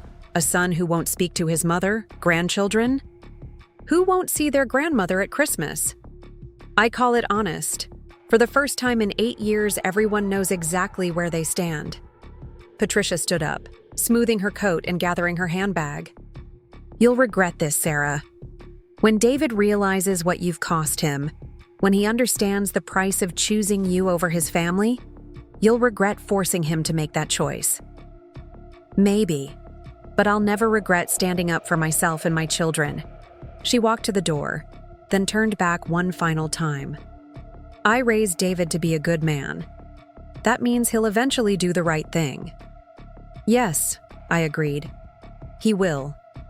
After she left, I sat in my living room for a long time, thinking about everything that had been said and everything that hadn't. Patricia was right about one thing. There would be consequences to this confrontation. David's relationship with his mother would never be the same. The children would grow up with a different understanding of family dynamics than they might have otherwise, but there would also be benefits. David was learning to prioritize his wife and children over his mother's demands. The children would see that families could have boundaries. That respect had to be earned rather than demanded. And I would finally be free to be myself instead of constantly trying to fit into someone else's expectations. The party was less than 48 hours away, and everything was ready. The house was prepared, the guests were confirmed, and the stage was set for what would either be a celebration or a reckoning. Either way, it would be honest. The morning of the party dawned crisp and clear, with the kind of winter sunlight that makes everything look pristine and magical. I woke up at 5:30, my mind immediately racing through the final details even before I was fully conscious. By 6, I was downstairs with my coffee and my checklist, going through every element. One more time, the caterers would arrive at 2 to begin setup. The florist was scheduled for 3:30. The musicians would come at 4 for sound check. Guests were invited for 6, with the evening planned to run until 9. 7 hours to make sure everything was perfect.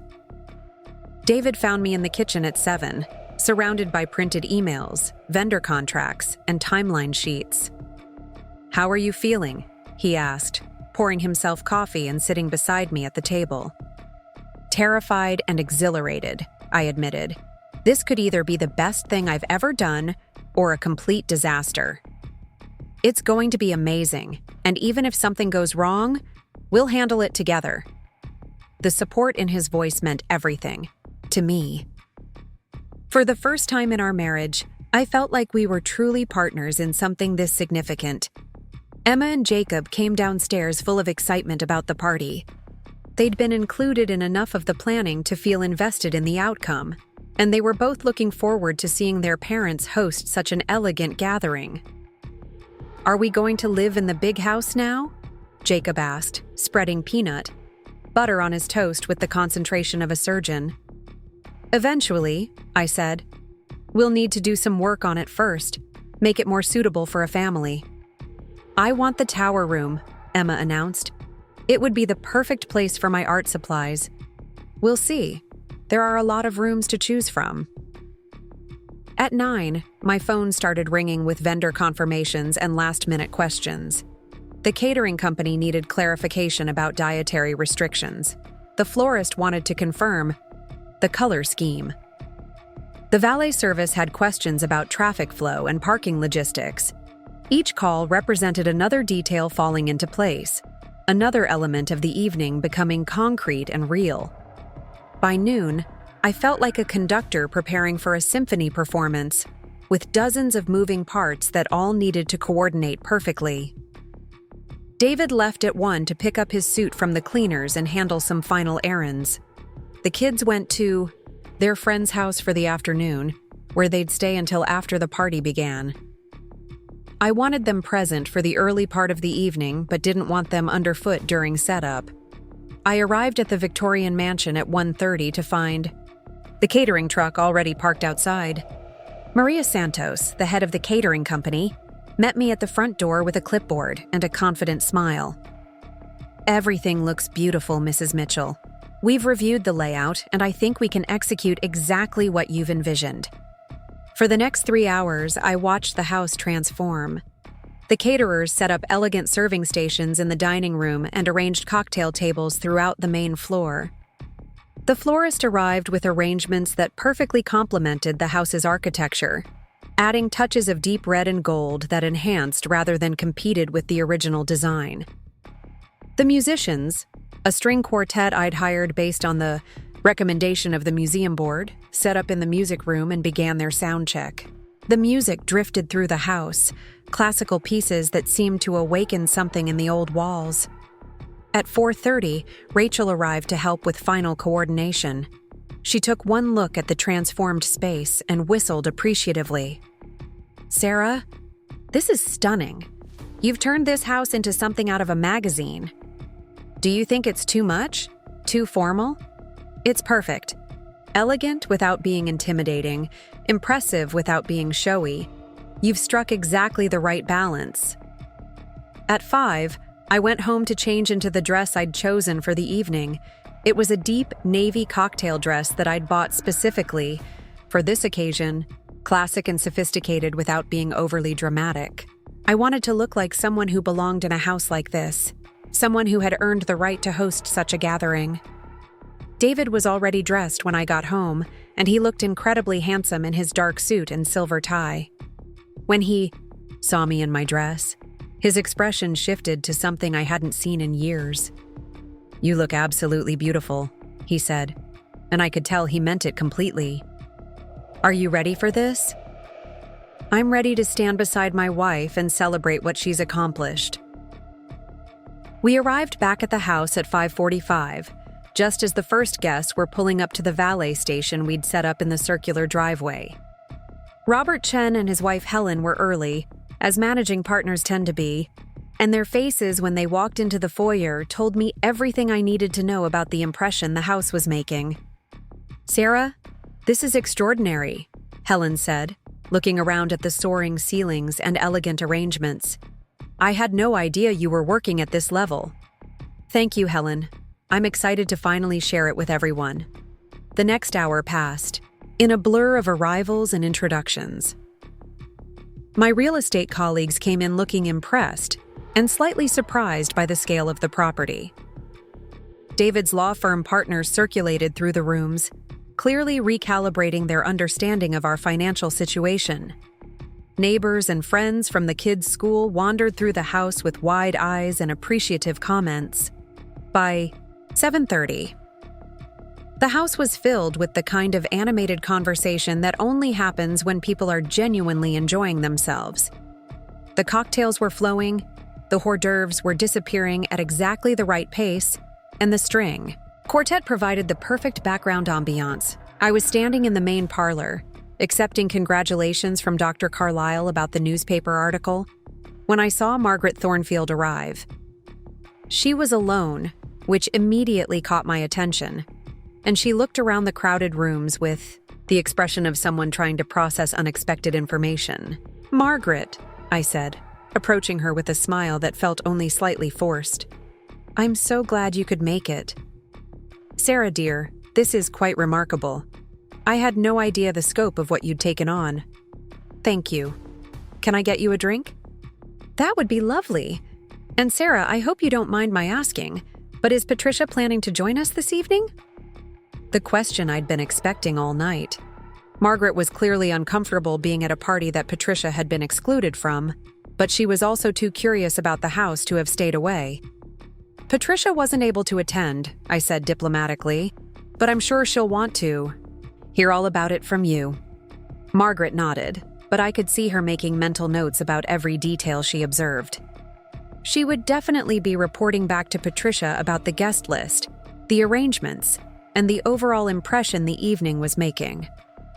At 8 o'clock, David found me in the kitchen, where I was checking with the catering staff about the timing for the second round of appetizers. "Everything okay?" he asked. "Perfect, actually. Better than I expected." "There's someone here I think you should meet. Jonathan Whitmore from Whitmore Properties. He's been asking about you." Jonathan Whitmore was one of the most successful commercial real estate developers in the state, someone whose name I knew but whom I'd never had the opportunity to meet professionally. I followed David back to the main parlor, where he introduced me to a distinguished man in his 60s who looked at me with genuine interest. "Mrs. Mitchell, I've been hearing fascinating things about your recent acquisition. This property has been on my radar for years, but I could never make the numbers work. I'm curious about your vision for it." We talked for 20 minutes about the house's potential, about the real estate market, and about my plans for both the property and my career. It was the kind of conversation I'd dreamed about having, a professional discussion between equals about strategy and opportunity. "I'd like to discuss some possibilities with you," Jonathan said before moving on to talk with other guests. "I have some development projects coming up that might benefit from your expertise. Would you be interested in scheduling a lunch meeting?" I agreed immediately, realizing that the evening was already paying dividends beyond what I'd expected. This party wasn't just about proving something to Patricia anymore. It was opening doors I hadn't even known existed. At 8:30, just as the evening was reaching its peak, my phone buzzed with a text message from an unknown number. When I opened it, I felt my stomach drop. "Enjoying your party in my house? Too bad you can't enjoy it long. P. Patricia." Somehow she'd gotten my cell phone number, probably from Margaret or one of her other sources at the party, and she was letting me know that she considered this evening a personal attack that required retaliation. I showed the message to David, who read it with a grim expression. "She's watching the house," he said quietly, "or having someone else watch it for her." I looked around at our guests, all of whom were having a wonderful time, completely unaware of the undercurrent of conflict that had motivated this gathering. For a moment, I felt a flicker of doubt about what I was doing. Was this really about celebrating my success, or was I using these innocent people as weapons in a family war? But then I looked at the house around me, at the life David and I were building, at the professional opportunities that were already emerging from this single evening. This wasn't about hurting Patricia. This was about claiming the space and recognition I'd earned. At 9:15, as guests were beginning to think about leaving, I received another text. This time, it was a photo, clearly taken from across the street, showing the front of the house with cars lined up for valet service and warm light spilling from every window. The caption read, "Evidence collected. See you in court." I stared at the message, trying to process what Patricia could possibly mean by threatening legal action. What grounds could she have for any kind of lawsuit? I'd bought the house legally, planned the party within all local ordinances, and hadn't done anything that could be construed as harassment or defamation. David saw my expression and took the phone from my hands. After reading the message, he looked angrier than I'd ever seen him. "This has gone far enough," he said. "I'm calling her right now." "David, not here. Not in front of everyone." "Then I'm going outside to call her, but this stops tonight." He walked out to the front porch, and I could see him through the window, his phone pressed to his ear and his free hand gesturing emphatically. The conversation lasted about 5 minutes, and when he came back inside, his face was grim. She didn't answer, but I left a very clear message about what I think of her threats and her surveillance. The party continued around us, but I found it harder to focus on the conversations and compliments. Patricia's messages had introduced an element of menace that cast a shadow over what should have been a purely celebratory evening. At 9:30, as the last guests were saying their goodbyes, Helen Chen pulled me aside. "Sarah, I wanted to tell you privately how impressed Robert and I are with what you've accomplished. But I also wanted to ask if everything is all right with David's family. Margaret Thornfield mentioned that Patricia wasn't able to attend tonight, and she seemed quite concerned about family tensions." I realized that Margaret had been working the room, carefully probing other guests about what they knew regarding the family dynamics. Patricia's intelligence network was more sophisticated than I'd given her credit for. "Family relationships can be complicated," I said carefully, "but David and I are focused on building our future together. Of course, I just hope everything works out peacefully. Patricia has always been such a force in the community." After the last guest left, David and I stood in the empty foyer of the house, surrounded by the elegant remnants of a successful party. The caterers were cleaning up efficiently, the florist was collecting the rental vases, and the musicians had packed up their instruments.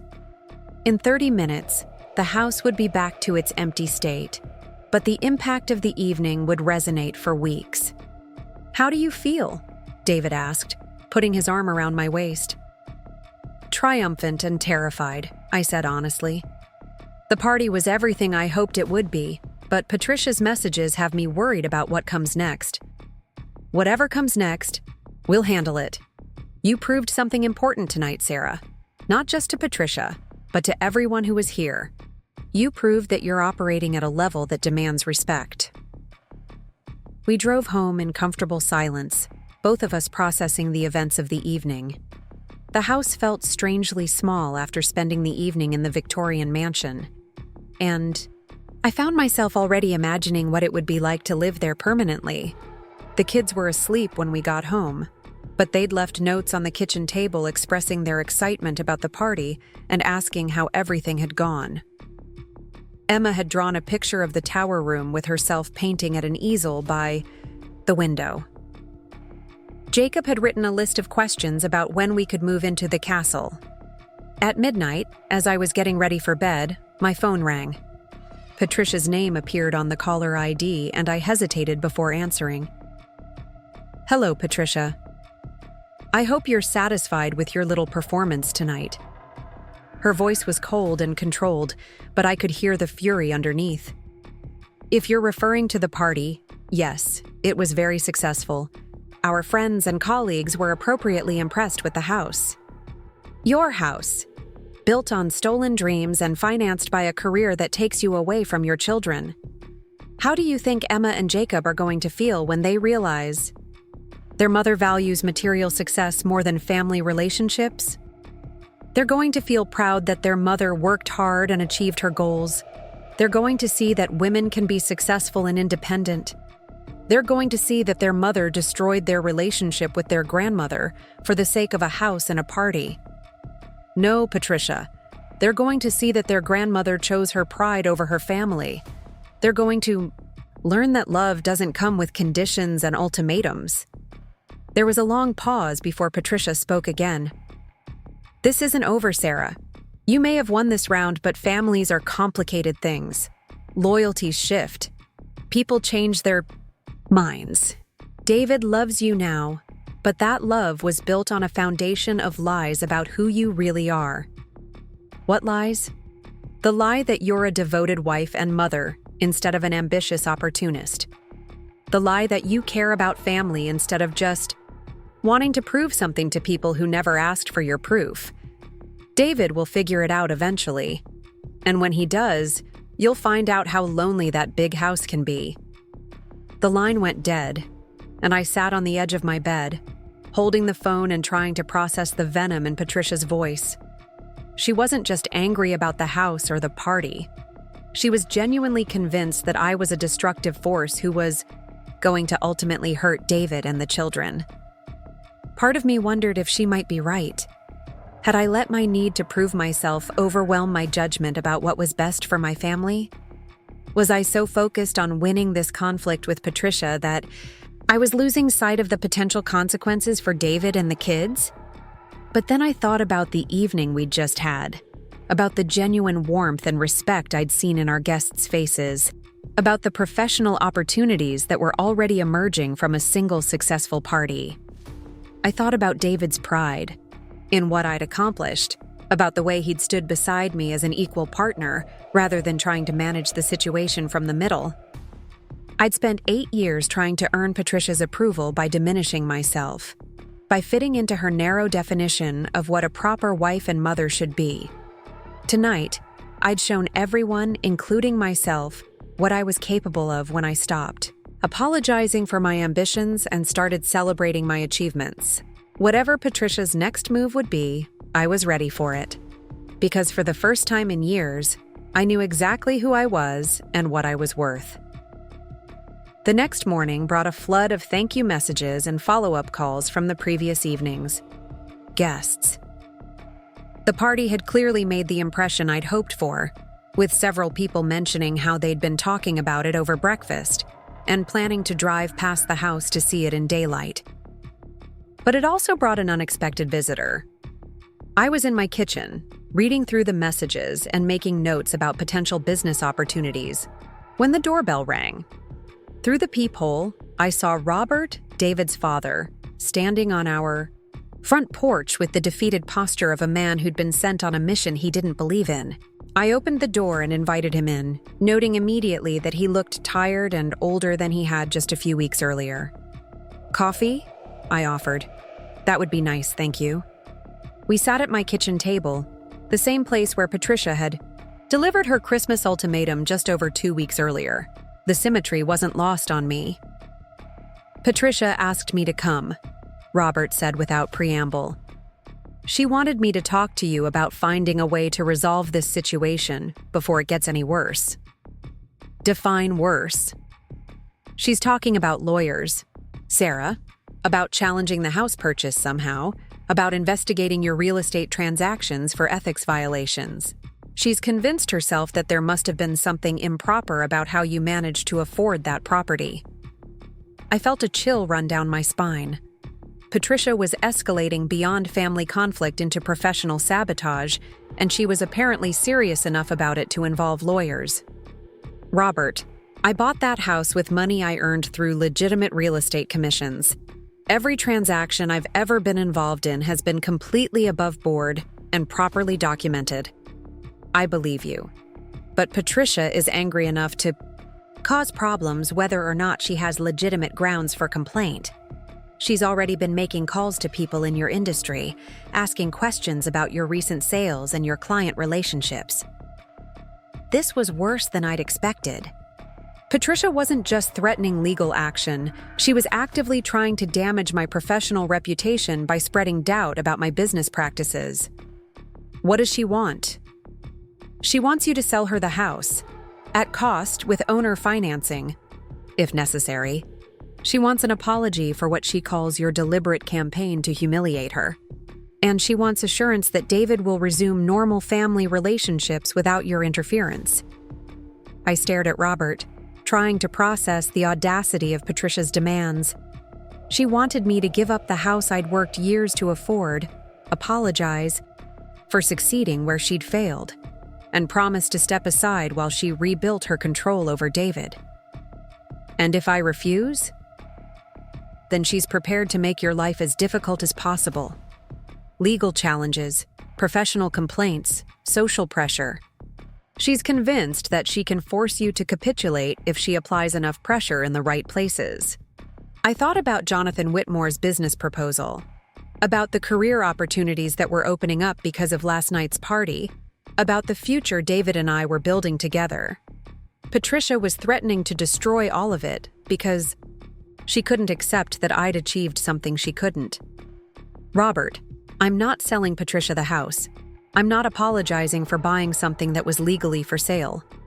And I'm not promising to let her manipulate my family anymore. Robert nodded sadly, as if he'd expected this answer, but hoped for something different. Then I'm afraid things are going to get much worse before they get better. Maybe. But they're going to get better on terms that I can live with, not terms that Patricia dictates. After Robert left, I called David at work and told him about the conversation. His reaction was immediate and furious. She's threatening your career? Over a house?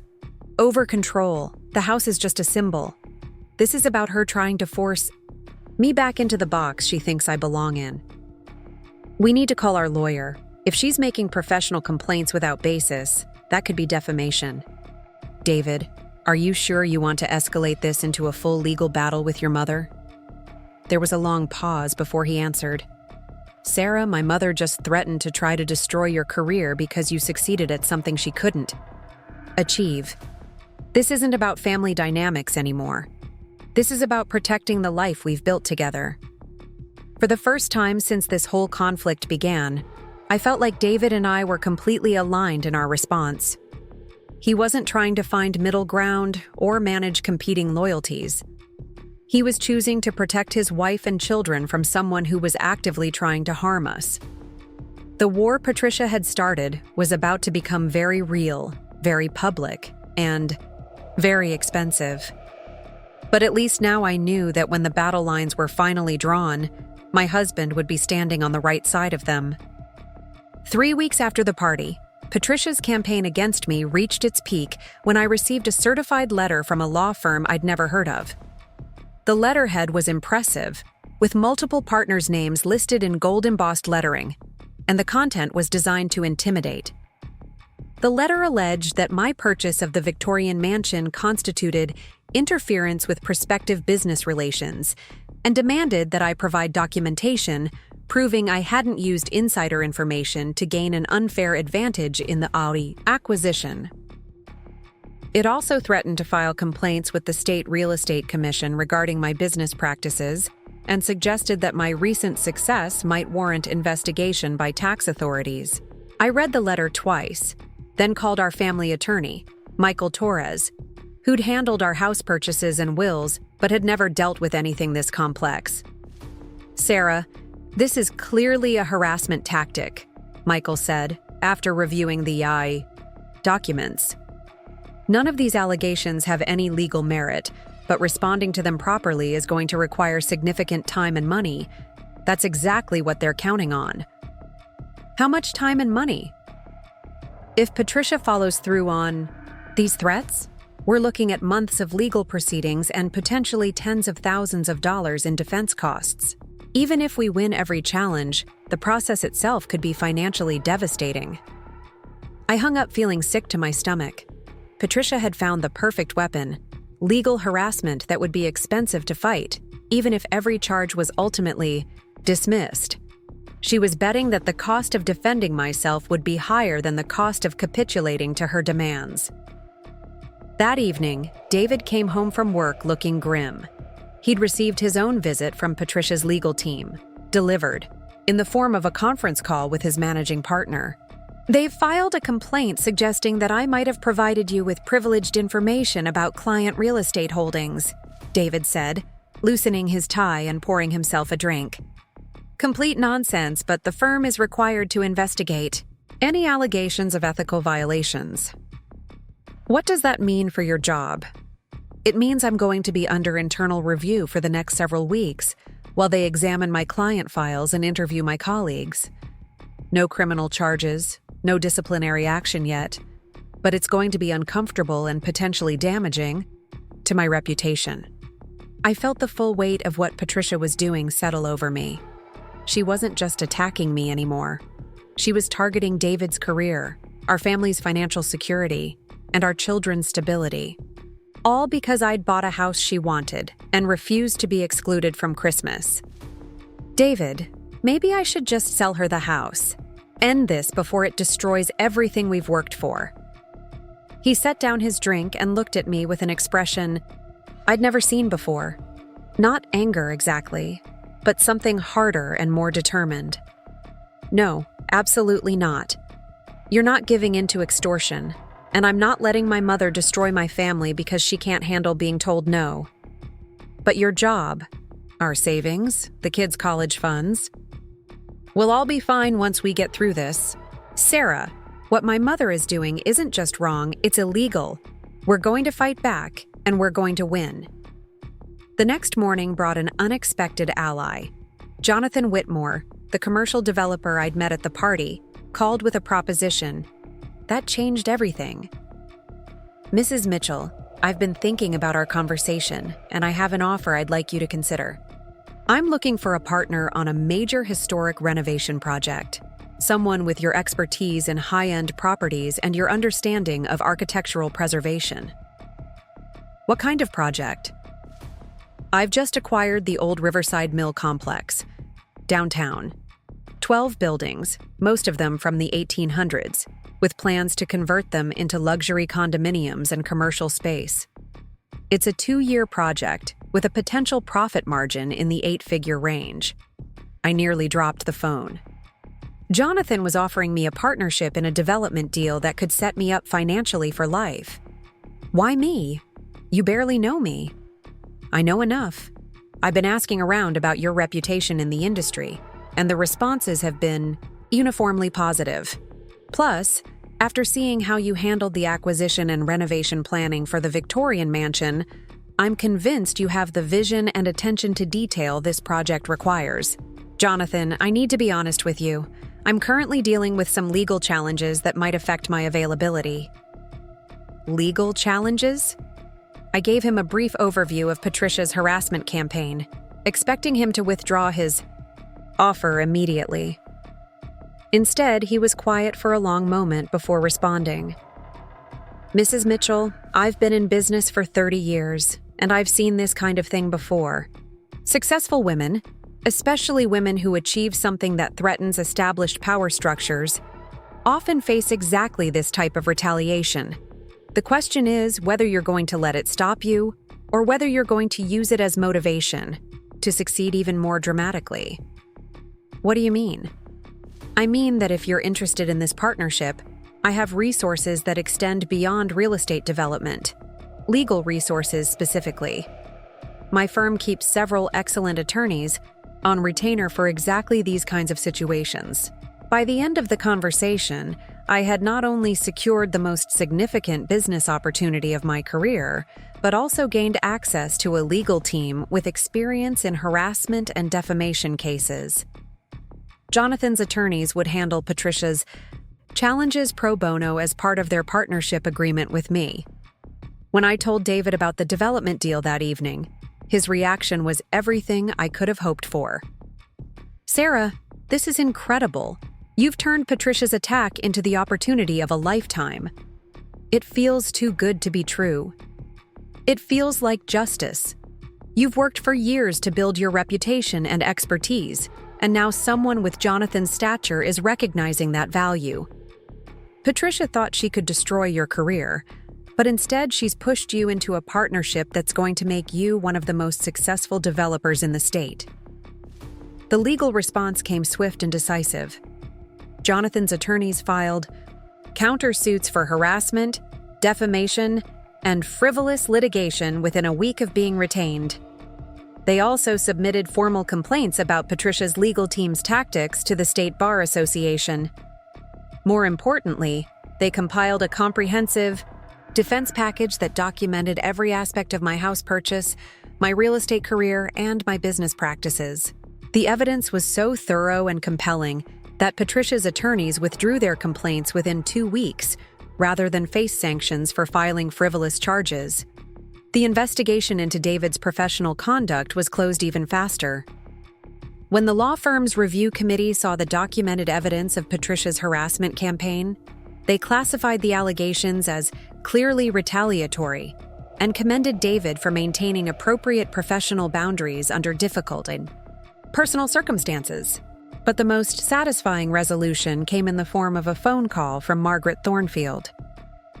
"Sarah, dear, I'm calling on Patricia's behalf. She would like to arrange a meeting to discuss resolving your differences." "What kind of resolution does she have in mind?" "I think she's prepared to be more flexible than she has been in the past. The legal proceedings have been quite stressful for everyone involved." Translation: Patricia's lawyers had told her she was going to lose badly, and possibly face financial penalties for her harassment campaign. "Margaret, I'm willing to meet with Patricia, but I want to be clear about the terms. She initiated this conflict, she escalated it into legal harassment, and she threatened my family's livelihood. Any resolution has to acknowledge those facts." The meeting took place the following Saturday in a neutral location, the conference room at Robert's Golf Club. Patricia arrived with Robert and her attorney, a nervous-looking man who clearly wished he were anywhere else. I came with David and one of Jonathan's legal team members. Patricia looked older and more fragile than she had just a month earlier. The stress of the legal battle and the social embarrassment of her failed campaign had clearly taken their toll. "Sarah," she began, her voice lacking its usual commanding tone, "I think we've all learned some difficult lessons about family communication over the past few weeks." "Have we? What lessons have you learned, Patricia?" She bristled slightly at my directness, but her attorney placed a warning hand on her arm. "I've learned that perhaps I was too hasty in my concerns about your priorities, and perhaps too rigid in my expectations about family traditions." It wasn't an apology, but it was as close as Patricia was capable of coming. "I've learned something too," I said. "I've learned that I don't need your approval to be successful or happy. I've learned that my husband will stand by me when it matters. And I've learned that trying to destroy someone's career because you're embarrassed about your own limitations is both morally wrong and legally actionable." Patricia's attorney cleared his throat. "Mrs. Mitchell, my client is prepared to offer a formal apology for any distress caused by recent misunderstandings. She's also prepared to acknowledge your right to pursue your business interests without interference. In exchange for nothing. No conditions, no expectations. Simply a desire to move forward peacefully." I looked at David, who nodded slightly. We'd discussed this possibility and agreed that if Patricia was genuinely surrendering, we would accept her concession gracefully. "I accept your apology, Patricia, and I hope we can all focus on what's best for Emma and Jacob going forward." "About Christmas," Robert interjected hopefully. "Perhaps we could arrange something." "Christmas has already been arranged," David said firmly. "Sarah and I are hosting dinner at our new house. You and Patricia are welcome to join us if you can accept that it's our celebration, with our rules, in our home." Patricia was quiet for a long moment, clearly struggling with the reality that her son was no longer seeking her permission or approval for family decisions. "I would like to see my grandchildren," she said finally. "Then you're welcome to come," I said, as a guest, not as the person in charge. 6 months later, as I stood in the tower room of the Victorian mansion, watching Emma paint at the easel we'd set up by the window, I reflected on how dramatically everything had changed. The Riverside Mill project was ahead of schedule and already attracting national attention as a model for historic preservation in commercial development. My partnership with Jonathan had led to 3 additional project offers, and I was being featured in national real estate publications as an emerging leader in heritage property development. David's career had also flourished in unexpected ways. His principled stand during Patricia's harassment campaign had impressed his partners, and he'd been invited to join the firm's ethics committee. The respect he'd gained for protecting his family under pressure had elevated his status within the organization significantly. The children had adapted to life in the mansion better than I'd expected. Jacob had claimed the library as his homework space, surrounding himself with adventure novels and building elaborate Lego constructions on the massive oak table. Emma had indeed taken over the tower room, creating art projects that took advantage of the spectacular natural light. Even our relationship with Patricia had settled into something resembling normalcy.